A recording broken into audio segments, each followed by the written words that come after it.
అనుకుంటున్నారా లేకపోతే నల్గొండ జిల్లాకు కావాల్సిన ప్రాజెక్టులను సాధించుకోలేరు అనుకుంటున్నారా గత పాలకులు అని చెప్పి నేను సందర్భంగా అడగదలుచుకున్నాను.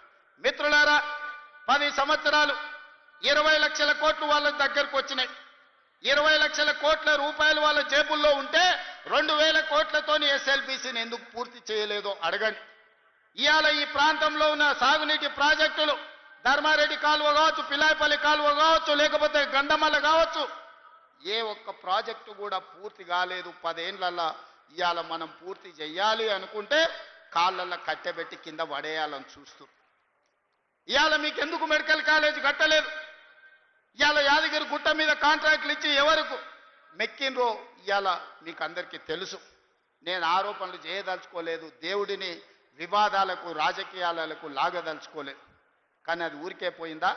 యాదగిరిగుట్ట లక్ష్మీ నరసింహస్వామి దగ్గర జరిగిన అపచారానికి మూల్యం చెల్లించలేదా? మన ప్రభుత్వం ఏర్పడ్డ నాడే బొక్కవోర్ల పడి మక్కెలు ఇరగలేదా? మీకు తెలియదా? చేసిన పాపాలు ఎక్కడికి పోవు, మన ఎంబడే వస్తూనే ఉంటాయి నీడలాక. ఇవాళ పాపాలు చేసింది కాబట్టి మీ పరిస్థితి గట్లయింది. నేను అంటలేని మాట ఆ పార్టీ నాయకురాలే అన్నారు. ఏమన్నారు మిత్రులారా? మా పార్టీలో దయ్యాలు చేరనే. సొంతింటి బిడ్డ టీఆర్ఎస్లు ఉన్నోళ్ళు దయ్యాలని చెప్తుంటే సమాధానం చెప్పలేక దయ్యాల నాయకుడు ఫామ్ హౌస్లో నిద్రపోతుండు. నేను అడుగుతున్నది బీఆర్ఎస్ కాదు, డిఆర్ఎస్. డిఆర్ఎస్ అంటే దయ్యాల రాజ్య సమితి. అది ఇయాల అది భారత రాష్ట్ర సమితి కాదు, అది దయ్యాల రాజ్య సమితి. అందుకే ఇవాళ ఈ వేదిక మీద నుంచి తెలంగాణ ప్రజలకు నేను మాట ఇస్తున్నా, అవి దయ్యాలు కాదు, కొరివి దయ్యాలను వాళ్ళని పొలిమేర్లు దాటే వరకు తరిమి కొట్టే బాధ్యత 4 కోట్ల తెలంగాణ ప్రజల తరఫున మీ సోదరుడిగా నేను ఆ బాధ్యత తీసుకుంటా. ఖచ్చితంగా ఈ కొరివి దయ్యాలను పొలిమేర్లు దాటే వరకు తరిమి కొట్టాలి. దాంట్లో మీ సహకారం ఉండాలి.